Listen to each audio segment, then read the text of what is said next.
તો મેં જેમ કે કીધું રવિવારે એટલી બધી એડ્સ હોય છે પેપરમાં. હવે આપ જ અહીંયા ઉપસ્થિત છો તો આપ જ જણાવો કે એક્ઝેક્ટલી ક્યાં ઇન્વેસ્ટ કરવું જોઈએ આપણી પાસે કૃપાલ ગ્રુપમાં, શું શું અવેલેબલ છે, ક્યાં શું ઇન્વેસ્ટ કરવું જોઈએ, કયા એવા મકાન છે કે જે ફ્યુચરમાં ભાડે આપવા જોઈએ. હવે જો તમે ભાડાની આવકની વાત કરો ને તો પછી કોમર્શિયલ પ્રોપર્ટીમાં તમારે ઇન્વેસ્ટ કરવું જોઈએ. એટલે શોપ્સ છે કે શોરૂમ ઓફિસ છે, છે, ઓફિસીસ છે, યસ ઓકે. યસ બિલકુલ કૃણાલભાઈ. કારણ કે કોમર્શિયલમાં હંમેશા રેન્ટ જે છે એ તમને રેસિડેન્શિયલ કરતા ડબલ મળે છે. પણ એમાં ક્યાંક એવું થાય છે કે એને વેચવું હોય, ઘણાને એવું છે કે ભાઈ પછી એ પ્રોપર્ટી જ્યારે વેચવી હોય ત્યારે અઘરી પડે છે. ઇઝ ઇટ ટ્રુ કે ના એવું નથી? જો ભાડે ચડેલી પ્રોપર્ટી લેશો ને તો સામે કોકને ભાડાની આવક જોતી હશે. આજે કોઈ રિટાયરમેન્ટના પ્લાન તરફ હોય, કોઈ 50, 55, 60 વર્ષની ઉંમર ધરાવતું હોય, બરાબર. હવે એને એવું છે કે બેંકમાં જો ફિક્સ ડિપોઝિટ મૂકશે તો તમને ખ્યાલ છે કે ભાઈ 5 થી 6%, 7% રિટર્ન મળે. રાઈટ.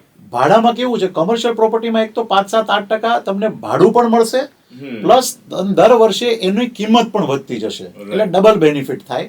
એટલે ભાડાની આવકનો એક આ બેનિફિટ થાય.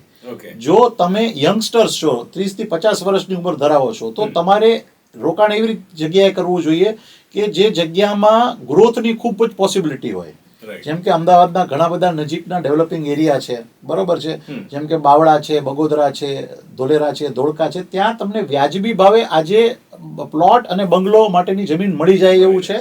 અને એ જમીન તમે જોશો તો પાસ્ટના રેકોર્ડ્સ તમે જોશો તો પાસ્ટમાં જે બહુ જૂનો જે ભાવ નારણપુરા એરિયાનો હતો 1970માં ને 60માં ને એમાં, એ અત્યારે તમે 2000માં ભાવ જોવો તો 100 ગણો થઈ ગયો. એવી જ રીતના તમે 2000માં જે એરિયાના ભાવ જોતા બોપલના એ બધા, એ બધા ભાવ અત્યારે 10 ગણા 20 ગણા વધી ગયા છે. એ જ વસ્તુ હવે અમદાવાદની સરાઉન્ડિંગ્સમાં થઈ રહી છે. જો તમારે એવું ઇન્વેસ્ટમેન્ટ કરવું હોય, અને ઇન્વેસ્ટમેન્ટ હંમેશા લોંગ ટર્મ માટે કરવાનું, કોઈ પણ ઇન્વેસ્ટમેન્ટને, અને રિયલ એસ્ટેટ એક એવી વસ્તુ છે જ્યાં તમને લોન પણ મળે છે, અને એક એવી વસ્તુ છે કે જો કોઈ ભૂકંપ આવે ને તો જ રિયલ એસ્ટેટ માર્કેટ ક્રેશ થાય. બાકી રિયલ એસ્ટેટ માર્કેટ ક્રેશ થવું અશક્ય વસ્તુ છે.